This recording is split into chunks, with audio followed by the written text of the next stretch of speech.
AP assembly సమావేశాలు కొనసాగుతున్నాయి. అసెంబ్లీలో కూటమి పార్టీల ఎమ్మెల్యేలు ప్రతిపక్ష పాత్ర పోషిస్తున్నారు. మంత్రులకు శాఖల పరంగా నిలదీసినంత పనిచేస్తున్నారు. మండలిలో అయితే వైసీపీ ఎమ్మెల్సీలు తన వాణిని గట్టిగానే వినిపిస్తున్నారు. ఎందుకంటే అక్కడ చైర్మన్గా వైసీపీ నేత ఉన్నారు. ఆపై మండలిలో వైసీపీ పక్ష నేతగా సీనియర్ బొత్స సత్యనారాయణ ఉన్నారు.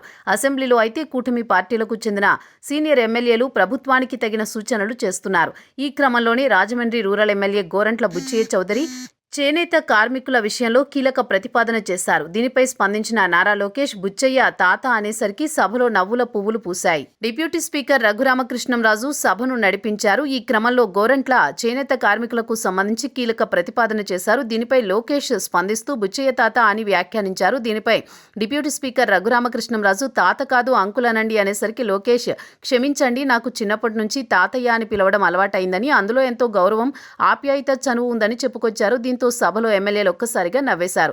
గోరంట్ల బుచ్చయ్య చౌదరి తెలుగు రాష్ట్రాల్లో సీనియర్ మోస్ట్ పొలిటికల్ లీడర్. కానీ ఆయనకు మంత్రి పదవి లోటు అలానే ఉండిపోయింది. టీడీపీ ఆవిర్భావం నుంచి పనిచేస్తున్నా కూడా 1983 నుంచి గెలుస్తూ వస్తున్నారు. అయితే 1995 టీడీపీ సంక్షోభ సమయంలో ఆయన నందమూరి తారక రామారావు వైపు ఉండిపోయారు. ఎన్టీఆర్ మరణం అనంతరం కొద్ది రోజులు లక్ష్మీపార్వతి వెంట నడిచారు. ఆమెతో విభేదాలు ఏర్పడడంతో మళ్లీ చంద్రబాబు నాయకత్వంలో టీడీపీలో చేరి సుదీర్ఘ కాలం కొనసాగుతూ వచ్చారు. అయితే వైసీపీ అధికారంలో ఉన్నప్పుడు ఆయన పార్టీలోకి జూనియర్ ఎన్టీఆర్ వస్తే బాగుంటుందని అభిప్రాయం వ్యక్తం చేశారు. అప్పట్లో ఆ వ్యాఖ్య చేసినందుకే తాజాగా బుచ్చయ్య చౌదరికి మంత్రి పదవి లభించలేదని ప్రచారం జరిగింది.